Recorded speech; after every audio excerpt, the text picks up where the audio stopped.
Bueno, vamos a esperar que se terminen de conectar los que estábamos. Entonces, ese es el esfuerzo de corte, ¿sí? La deformación que tiene en cuenta, dada una fuerza por unidad de área sobre un área dada.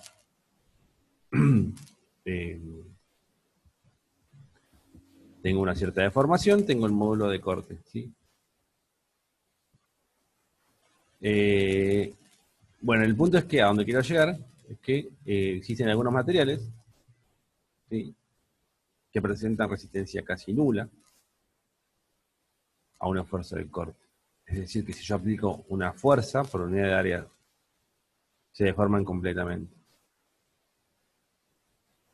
Entonces esto quiere decir que eso significa que el módulo de corte vale cero. Estos materiales son los fluidos. Digamos, si yo agarro si estoy lleno de una pileta, ¿sí?, llena una pileta con agua, una pileta de la cocina, del baño, y ponen la mano arriba del agua, en la superficie, y tratan de hacer un esfuerzo de corte, pero tratan de empujar, digamos, ¿no? Como el ejemplo del libro.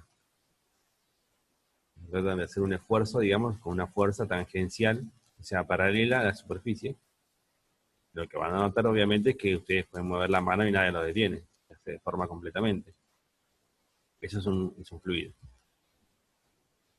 Si la única manera de que yo pueda hacer algo sobre el fluido, o sea, si yo quiero hacer un esfuerzo sobre un fluido, sobre un recipiente con agua, si yo quiero hacerle corte, voy a ver que no hay ningún tipo de resistencia a ese esfuerzo. Si yo hago una fuerza tangencial, o sea, paralela a la superficie, con la palma de la mano bien abierta, no va a haber nada que me la detenga, o sea, la deformación es completa. Pero, si por el contrario yo quiero comprimir el agua, yo hago un esfuerzo de compresión, y yo lo pongo dentro de un pistón, por ejemplo, a una botella, o a un vaso, digamos, y le pongo una tapa que ajuste justo al diámetro del recipiente y la trato de comprimir, van a notar que ahí ya no lo puedo comprimir al agua.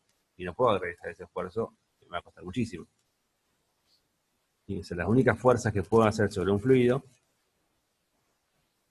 las únicas fuerzas que existen en un fluido son siempre perpendiculares a las caras. ¿Sí? Cualquier fuerza que yo haga tangencial, ¿sí?, el material se va a deformar. ¿Sí? No va a ofrecer ningún tipo de resistencia. ¿Sí? Bueno, un fluido, después vamos a hablar un poco más de fluido cuando veamos termodinámica, se caracteriza por estar compuesto por un número macroscópico, o sea, un número muy grande de moléculas que, bueno, interactúan levemente entre sí y que están ahí agitándose, digamos, en el fluido. Se caracteriza no por el número de partículas, no por la masa, sino por la densidad, ¿sí?, que es el cociente. Esto les digo para que ustedes sepan a partir de ahora que un fluido no se va a caracterizar por la masa del fluido, sino por la masa por unidad de volumen. O sea, dado una masa, hago la cociente entre esa masa y el volumen que ocupa ese fluido, eso es la densidad, esa va a ser la característica principal del fluido. ¿Sí? Entonces, a un fluido lo que le puedo hacer es le puedo hacer un esfuerzo de compresión, como les dije. No le puedo hacer un esfuerzo de corte porque se deforma el agua, sin ofrecer ningún tipo de resistencia. Entonces, el esfuerzo de compresión es la fuerza por unidad de área. Ese esfuerzo se llama presión. ¿Sí? Después vamos a ver, cuando hagamos termodinámica, les voy a contar yo brevemente la interpretación de la presión, pero acá la vamos a tomar como si fuera un esfuerzo más sobre un fluido, que es el esfuerzo que se llama presión. A partir de ahora decimos presión, no vamos a decir esfuerzo. Vamos a llamar a presión sobre un fluido. ¿Sí? La fuerza tiene que ser perpendicular, sí o sí. ¿Sí? Mientras más chiquita sea el área por el que aplico la fuerza, más grande la presión. ¿Sí? Las unidades de presión es Newton sobre metro cuadrado. ¿Sí? Pero En particular, en el sistema internacional, la presión, porque vamos a trabajar con fluidos después, esa unidad que es newton sobre metros cuadrados, se conoce como Pascal. ¿Sí? Vamos a ver un poquito más de eso. Bien, hasta ahí vamos. ¿Y alguna pregunta ahora? Bien, y sigo adelante.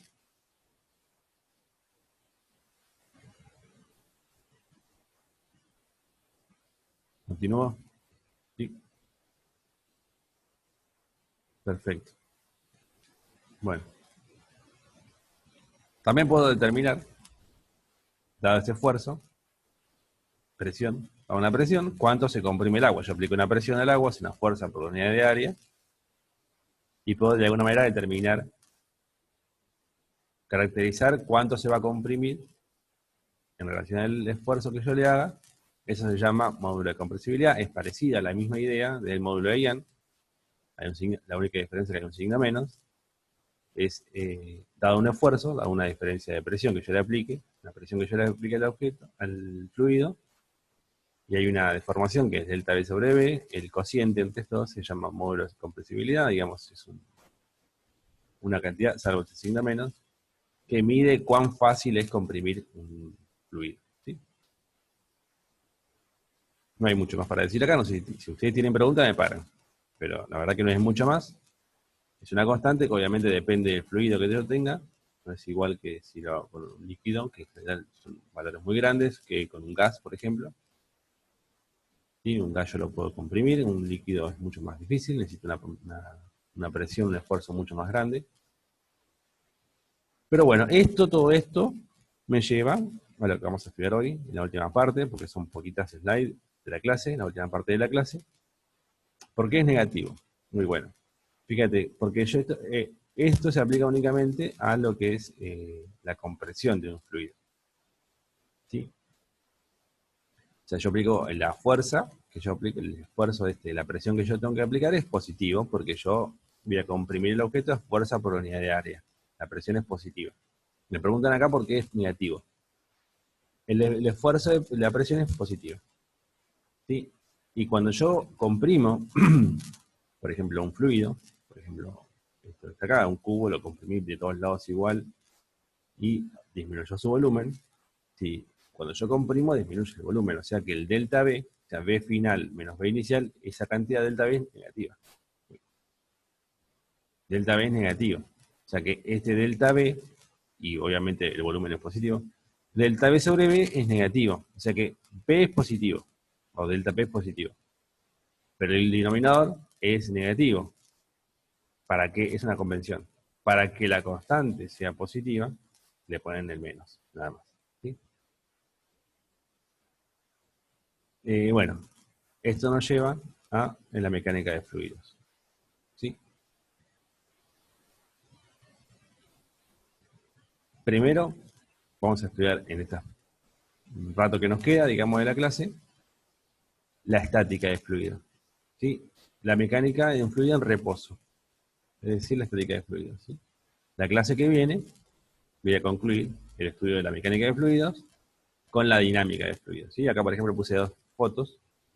Una, por ejemplo, esto lo saqué de un libro, del Serway. Un ejemplo de una persona que está flotando, ¿sí? Acá en el mar muerto. El tema es que ese mar tiene una concentración muy alta de sal, y lo que dice acá, ¿no? Eleva la densidad de fluido. O sea, el fluido acá, el agua de ese mar, es más grande, es mayor que la del agua, digamos, de la canilla, digamos, el agua dulce. O de cualquier otro no sé, pero digamos, los típicos, digamos, típica agua de las playas, de los mares, de los ríos donde uno suele ir a veranear, digamos. ¿Sí? Esa alta densidad hace que, por ejemplo, tiene la consecuencia que esta persona, por ejemplo, pueda flotar. Y acá está leyendo un diario. ¿Sí? ¿Por qué? Porque, bueno, el cuerpo humano está compuesto básicamente por agua. Y esto sería como tener agua arriba de agua. Pero la de agua de abajo es más densa. Y eso hace que aparezca, lo que vamos a ver hoy, una fuerza. y una fuerza consecuencia de esa diferencia de densidad. Y obviamente la persona esta está acá, si ustedes la estudian como con todo lo que saben hasta ahora, dicen, bueno, pero la persona tiene un peso P, que es la fuerza con la que atrae la Tierra. Hay algo que hace que la persona esa no caiga hacia el fondo del mar, digamos. Bueno, ese algo es otra fuerza que tiene que estar en sentido opuesto, o sea, hacia arriba. ¿Quién hace esa fuerza? Y eso vamos a ver hoy. En la clase que viene vamos a ver algo, por ejemplo, lo más fácil de ver, es qué pasa cuando, no sé si alguna vez lo hicieron, abren la canilla con la manguera para que el agua salga más rápido y llegue más lejos, digamos. Le tapan, digamos, una parte de la salida de la manguera. Ahora, ¿por qué el agua sale más rápido si la canilla sale la misma cantidad de agua? No sale más agua. No sé si alguna vez se lo preguntaron. Sí, evidentemente yo la tapo un poco, la canilla, la manguera, y el agua sale más rápido. Si yo saco el dedo, sale la misma velocidad con la que sale la canilla. Así que eso vamos a ver, digamos, vamos a entenderlo, digamos, en estas dos clases, la clase que viene en particular esto. ¿Sí? Bueno, primero que nada, en un fluido en reposo, tenemos que ver qué pasa acuérdense que en un fluido, ojo, acuérdense que en un fluido, el único esfuerzo que puede aparecer, y ya no voy a decir más esfuerzo, la única cantidad importante es la presión, que tiene que ver con las fuerzas perpendiculares, ¿sí?, al objeto. ¿Qué pasa entonces con vamos a decir, la presión? ¿Cómo cambia la presión en un fluido? ¿Sí? Entonces imagínense que yo tengo acá una vista lateral de un recipiente que contiene agua. ¿Sí? Imagínense que todo esto es agua. ¿Sí? Y yo tengo, agarro una porción imaginaria, que es este rectángulo, que está un poquito más oscuro, pero también es de agua, ojo, es agua. Todo esto es agua. Pero yo me imagino que agarro un rectángulo de agua, adentro de ese recipiente con agua. Ustedes saben, vieron, hoy me preguntaron si tenían que ver el módulo 1 y el módulo 2. Y acá se ve claramente, y también con lo de recién, digamos. Uno utiliza las ideas de lo que ustedes ya aprendieron, digamos, no es física, no. Ustedes dicen, bueno, este cubo de agua, este pedazo de agua que está acá, este rectángulo de agua, está en equilibrio. ¿Sí? Porque asumo que el agua no se está moviendo adentro del recipiente. Está todo estático, está todo quieto. Ese ese pedacito de agua, esa porción de agua está estática. O sea que sobre esa porción de agua, la sumatoria de fuerzas externas es cero. Eso es utilizar el módulo 1. O sea, uno utiliza esas ideas. No necesariamente va a aplicar por ahí cinemática, o sí, pero utiliza cosas que ya conocen, ¿sí? Entonces, o sea, no es que van a resolver un plano inclinado por ahí, pero van a utilizar la segunda ley de Newton, o la clase que viene vamos a utilizar el teorema del trabajo de energía, las ideas, ¿sí?, a un fluido. Entonces, bueno, volvamos. Sobre esta porción de líquido, digamos, de fluido, sumatoria de fuerzas externas es cero, porque está quieto. O sea que, sobre este cuerpo, acuérdense eso, sobre un fluido, las únicas fuerzas que pueden aparecer son perpendiculares a la superficie. O sea, sobre este rectángulo, la única fuerza que puede haber es sobre la cara de abajo, perpendicular hacia arriba, porque lo tiene que sostener. O sea, este fluido no. Si este fluido tiene fuerzas que no están equilibradas, o sea, que no suman cero, el fluido seguiría hacia el fondo. Por más que sea el mismo material, yo lo puedo aplicar a la ley de Newton y digo, espera, o sea, acá está quieto esta porción.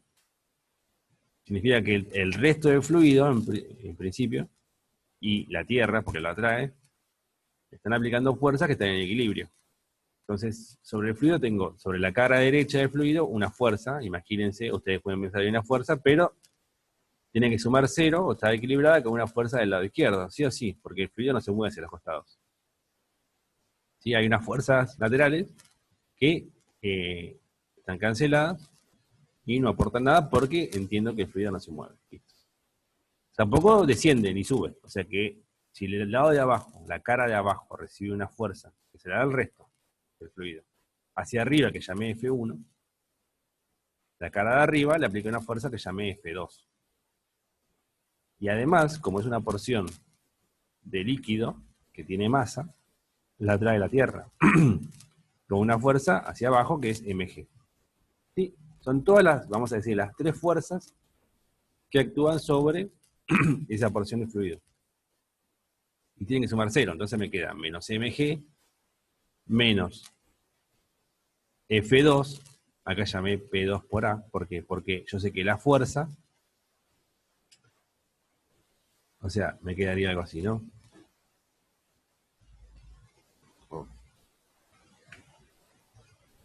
Me quedaría sumatoria de fuerzas en I,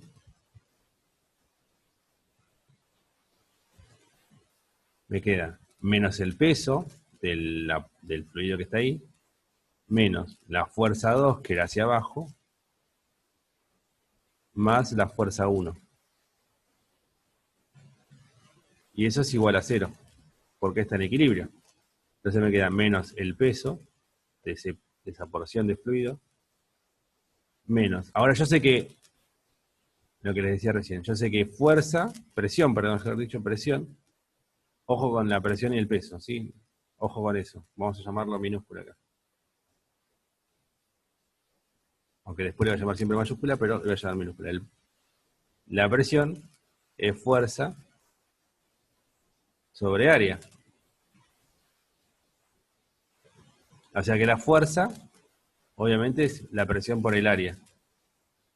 La presión es la que aparece, digamos, asociada a esa fuerza en la cara, por ejemplo, superior. Acá arriba, ¿sí?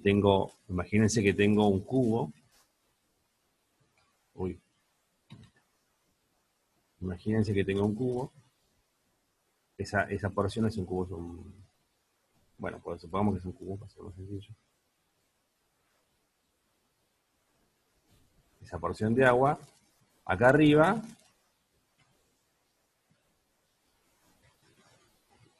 tengo una fuerza F2. F2. Y tengo, obviamente, un área. ¿Sí? Imagínense aquí abajo tengo otra fuerza, F1, y también tengo un área, A, el mismo área que de arriba. ¿Sí? Entonces la fuerza es presión por área, presión 2, porque es la parte de arriba 2, por el área, y abajo tengo que la fuerza 1 es presión 1 por el área. ¿Sí? Es lo que está acá. ¿Sí? Yo quiero saber cómo cambia la presión. ¿Sí? ¿Cómo cambia la presión? En función de la profundidad. Sumatoria de fuerzas en X vale 0, bueno. Pero otra cosa, acá yo les dije que en un fluido no nos va a importar, no va a ser característico la masa del fluido, sino la densidad. La masa de un fluido, la masa de un objeto cualquiera, se calcula como el producto de la densidad, ρ, por el volumen. Densidad por volumen. En particular, volumen lo puedo escribir, el volumen de un cubo que está acá, por ejemplo, se puede escribir como el área por la altura. Área por altura, A por H. Quiero hacer aparecer el área porque acá me aparece también el área. Yo no quiero que el resultado de esto dependa del área. No quiero que dependa del área que yo estoy considerando. Yo quiero determinar la presión a cierta profundidad, no importa cuál sea el área. Entonces, acá escribo la masa, es ρ por B, o sea, ρ por A por H. ¿Qué es H? Fíjense, acá, H. H es I2 menos I1, digamos, básicamente esa altura que está acá. I2 sería la parte de arriba, I1 la parte de abajo. Sí, ahora reemplazo la masa acá y me queda. Voy a hacerlo aparte, para que lo vean.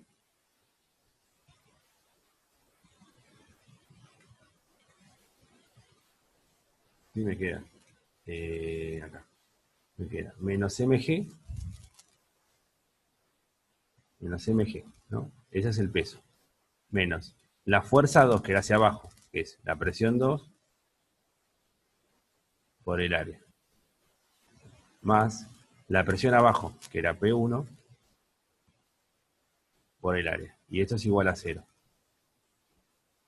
Pero recién vi que la masa la puedo escribir como la densidad por el volumen. El volumen es igual al área por la altura.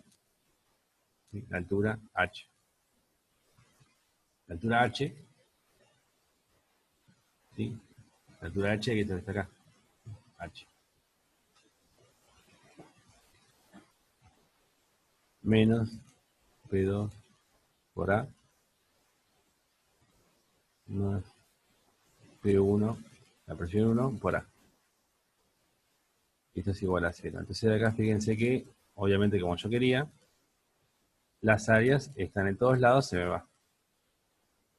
Finalmente me queda que la presión en 1, la presión abajo, es igual a la presión arriba, más ρ. Me falta una cosa acá, me falta el G. La gravedad. Ρ por G por H. Esta es la ecuación de hidrostática. Me dice cómo cambia la presión en función de qué? En función de la altura, o en función de la profundidad. Teorema general de la hidrostática. Me dice cómo cambia la presión con la altura. Fíjense que aparece la densidad de fluido y la gravedad.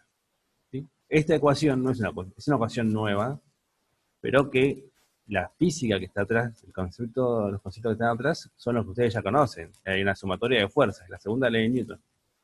¿Sí? Una cosa importante de este resultado, fíjense, yo lo hice para esta porción de agua, ¿sí? Pero no depende de cuál sea la porción. Y tampoco depende de cuál sea la coordenada X. O sea, esta presión en la parte de abajo, acá, en la parte de abajo de este fluido, o sea, a esta profundidad del agua, no depende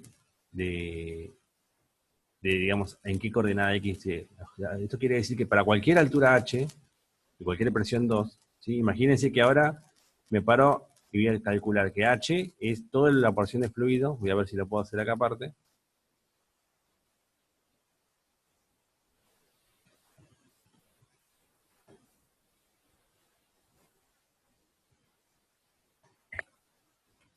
¿Sí?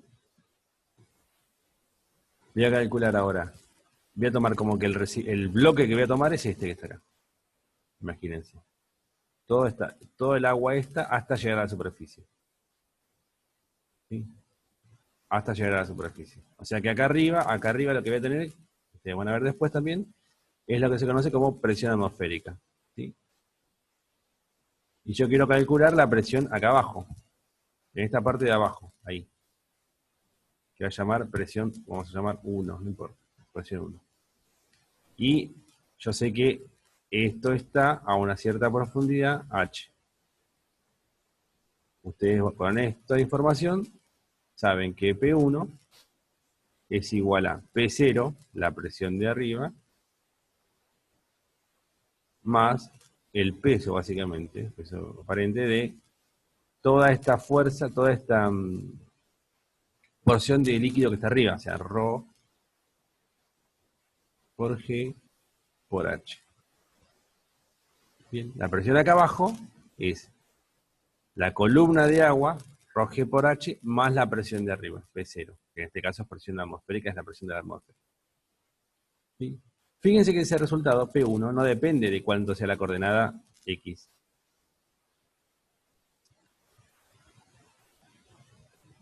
O sea que la presión en ese punto que está ahí abajo es la misma presión que la que tiene este punto, cualquier punto acá. No importa si hay fluido, no importa si está dibujado el rectángulo o no está dibujado el rectángulo. Todos los puntos que están a la misma altura tienen la misma presión. ¿Sí? Eso anótenlo. Todos los puntos que están a la misma altura tienen la misma presión. De la misma manera, si me voy un poco más arriba, cambio la altura, todos los puntos que tienen la misma altura tienen la misma presión. Y también en la superficie, en todos lados, a la misma altura, tienen la misma presión. ¿Cómo se ve eso? Se ve de acá, porque no depende de X. No hay una función de X que me diga que si yo me muevo en X, cambia la presión. Esto vale lo mismo para cualquier X, solamente depende de la altura H, el resultado, ¿sí?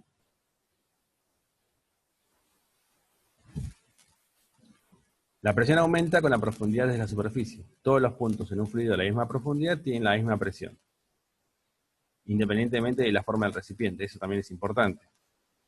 Yo hice acá el dibujito, con ese recipiente, pero si yo agarro cualquier otro fluido, cualquier otro recipiente, agarro un jarrón, este jarrón así, una bolsa con agua,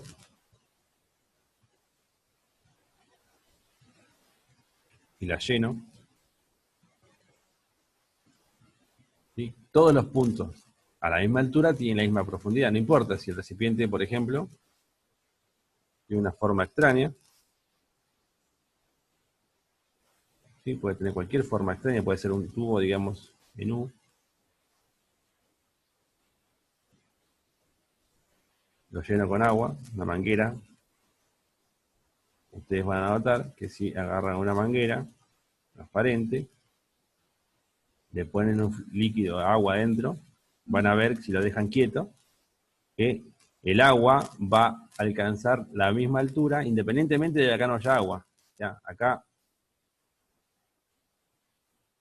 se llena con agua y la altura es la misma de ambos lados. Significa que todos los puntos que están a la misma altura, tienen la misma presión. ¿Sí? No importa si están separados por una porción donde no hay fluido, ¿sí? Todos los puntos a la misma altura tienen la misma presión. Por lo tanto, un aumento en la presión, si yo aumento, como todos los puntos tienen la misma altura, todas a la misma altura tienen la misma presión, perdón, si yo aumento la presión en un cierto punto, en una cierta parte del fluido, se tiene que transmitir a todo el fluido. Porque no puede haber, si yo aplico una fuerza acá y no se transmite al resto del fluido, significa que va a haber más presión de un lado que del otro, entonces va a cambiar la altura. O sea, sí o sí tiene que transmitirse un aumento de presión a todo el fluido, siempre. Si yo aumento la presión en un cierto punto, se transmite a todo el fluido. Se transmite esa presión, ese aumento de presión a todo el fluido. Eso se conoce como principio de Pascal. Que acá está explicado. La presión aplicada sobre un fluido encerrado se transmite por igual a todos los puntos del mismo y a las paredes del recipiente que lo contiene. Y eso que tiene de, ¿cuál es la consecuencia de eso? ¿Sí? Antes de seguir con eso, quiero que me vuelva un poquito a lo que vi antes y me digan si tienen alguna pregunta. Esto es el teorema general de la hidrostática, que me dice cómo cambia la presión en función de la profundidad o de la altura de la columna, digamos, de un fluido.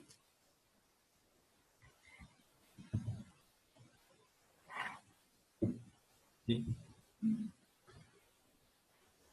Bueno, veamos esta consecuencia del principio de Pascal. ¿Sí?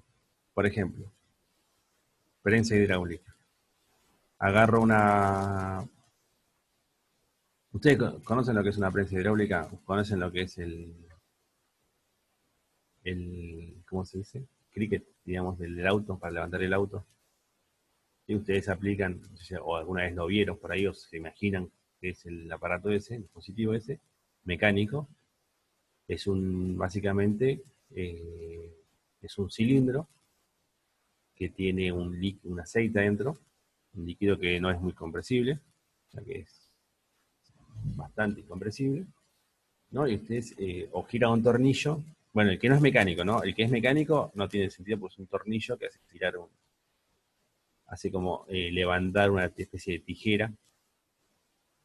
Hay uno que es mecánico y otro que es el que yo le quiero decir, que es hidráulico, que es básicamente hay una palanca en la cual ustedes van haciendo justamente palanca, ¿no? Van subiendo y bajando una palanca y del otro extremo del dispositivo eh, sube una porción de metal, digamos, un cilindro, ¿sí? A ver si lo... Espera un segundo, a ver si...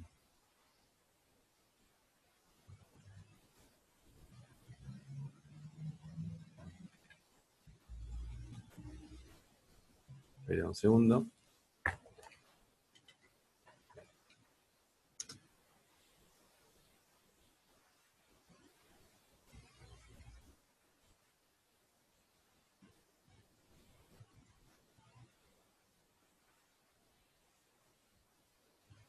¿Sí? Entonces ahí les comparto otra vez. O sea, básicamente sería esto. No sé si alguna vez lo vieron. Esto. ¿Sí? Esto sería el gato, digamos, hidráulico para subir un vehículo. ¿Sí? De este lado, esto que está acá es una manija, digamos. Esto que está acá es una manija que uno sube y baja. ¿Sí? Y acá está la parte, esto es un tornillo que libera aceite, libera la presión adentro. Pero acá abajo tiene un pistón. Esta parte que está acá, esa parte que está ahí, acá hay un eje de rotación. ¿Sí? Vamos a voy a usar palabras que ustedes conocen. Un eje de rotación, yo le aplico un torque, y subo acá un cilindro chiquitito. Un cilindro chiquito. Sube, y esto sube y baja, y tiene una válvula básicamente que lo que hace es mete aire adentro. ¿Sí? Bueno, y mueve aire y además mueve un péndulo, una émbolo. El tema es que del otro lado, esto sube. Esta porción del objeto, digamos, sube, va subiendo. ¿Sí? Y puedo levantar, yo aplicando una fuerza acá con la mano, puedo levantar un auto. ¿Cómo se entiende eso? ¿Cómo puede ser que yo aplicando una fuerza con la mano, por más que tenga una palanca, con una mano pueda levantar un auto? Bueno, entonces fíjense, esto sería básicamente una idea súper sencilla, una forma simplificada de lo que está ocurriendo ahí. Tengo un cilindro, ¿sí? Acá. Yo en realidad no le aplico directamente esta fuerza, sino que se le aplica el aire que es el comprimiendo dentro. Pero básicamente le aplico una fuerza, esa parte de la palanca, le aplico una fuerza F1 en un área que es chiquita, A1. Del otro lado, tengo el fluido, digamos, conecta otro pistón, esta parte, otra parte móvil, digamos, del dispositivo, pero que tiene un área más grande, A2. O sea, lo importante acá es la relación entre áreas. Yo aplico una fuerza en un área chiquitita y de otro lado tengo un área grande. Es igual que lo que yo les dije de la tachuela, digamos. ¿Sí? Yo puedo aplicar una misma fuerza, pero donde aparece un área más chiquita se siente más el esfuerzo. Bueno, acá es parecido. Como la presión que yo ejerzo acá, que es la fuerza por unidad de área, fuerza sobre área, del lado izquierdo de la pantalla, de donde está el cilindro chiquito, si tiene que transmitir por el principio de Pascal a todo el fluido, esa presión aparece en todos lados, esa fuerza sobre área. ¿Sí? Entonces la presión en todos lados significa que además que la siente el recipiente, aparece acá y aparece acá. Y acá la presión va a ser fuerza 2 sobre área 2. Y acá la presión va a ser fuerza 1 sobre área 1. O sea, las fuerzas son iguales en todos lados. O sea que fuerza 2 sobre área 2, que es la presión del lado derecho, tiene que ser igual a fuerza 1 sobre área 1. ¿Sí? Esa es una condición, o sea, del principio de Pascal. Las presiones en todos lados son iguales. Entonces fíjense que yo de acá despejo F1 porque en definitiva lo que va a levantar el auto, va a ser básicamente la fuerza que hace, más allá que yo aplico una cierta presión del lado derecho, un tal cilindro chiquito, y esa presión se transmite a todo el dispositivo que está acá, hidráulico, antes tengo un aceite, hace una cierta presión acá, que levanta con un área más grande, que aplica una fuerza, y finalmente una fuerza sobre el auto. Lo que levanta el auto es la fuerza, básicamente. O sea, F2. O sea que F2, fíjense de acá se ve, F2 es A2 sobre A1, si yo despejo de acá, de la igualdad de presiones, despejo A2, F2. Me queda A2 sobre A1 por F1. Si A2 es mucho más grande que A1, entonces da una fuerza, supónganse que yo le hago una fuerza del lado izquierdo, le hago una fuerza de 1 newton, F1 vale 1 newton, y esta área es mucho más grande que A2, es mucho más grande que A1, la fuerza 2 va a ser más grande. ¿Sí? Porque lo que es igual es el esfuerzo, o sea, la presión es la misma en todos lados. No necesariamente la fuerza, justamente. Entonces, a mayor área, mayor fuerza, digamos, del otro lado. Entonces, por ejemplo, acá sí.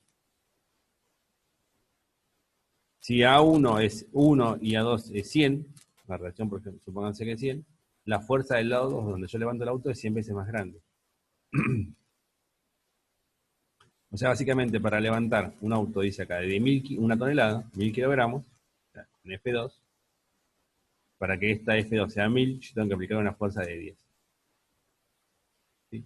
Por eso es importante eso, que en este dibujo que está acá, el cilindro que está acá abajo sea muy chiquito. Si es muy chiquito, le aplico una fuerza, una presión grande. Transmite acá, acá agarra un área grande, entonces digamos, la fuerza es grande. ¿Sí? ¿Alguna pregunta de esto?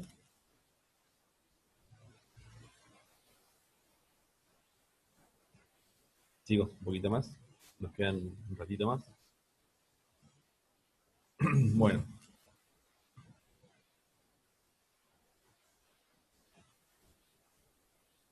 ¿Cómo mido la presión atmosférica? ¿Sí? Yo acá hablé que en el fluido, la presión en un fluido está dado por ρg por h, más la presión acá arriba. ¿Sí? ¿Se acuerdan? Yo recién hice el dibujito. ¿Qué pasa si yo pongo... ¿dónde lo dejé? ¿Dónde lo dejé? No me acuerdo. Creo que lo borré. Sí, creo que lo borré. Bueno, ¿qué pasa si continúo este fluido hasta la parte superior de del recipiente con agua? O sea que tengo toda esta porción, toda esta profundidad, hasta acá abajo es h, es la distancia entre...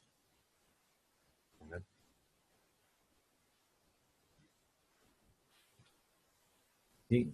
¿Qué pasa si, entonces, vuelvo a hacer otra vez? ¿Sí? Yo quiero calcular la presión acá abajo.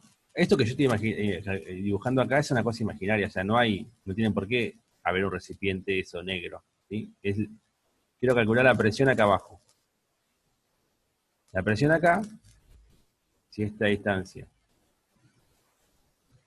es h, va a ser ρ g por h, donde ρ es la densidad del fluido, del líquido, más la presión acá arriba.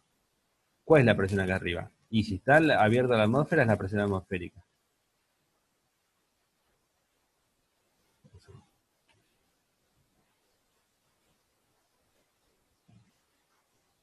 Si estoy haciendo esto, no sé, en un planeta donde no hay atmósfera, la presión atmosférica vale 0. Acá en la Tierra hay atmósfera, tengo una cierta presión, P0. ¿Cómo mido esa presión? Hay un instrumento que se llama barómetro de mercurio, ¿sí? Diseñado por Torricelli, ahí en 1600. La idea es la siguiente. Agarro un recipiente, este que está acá, este tubo de ensayo, ¿sí? Le coloca dentro mercurio, ¿sí? Tengo un recipiente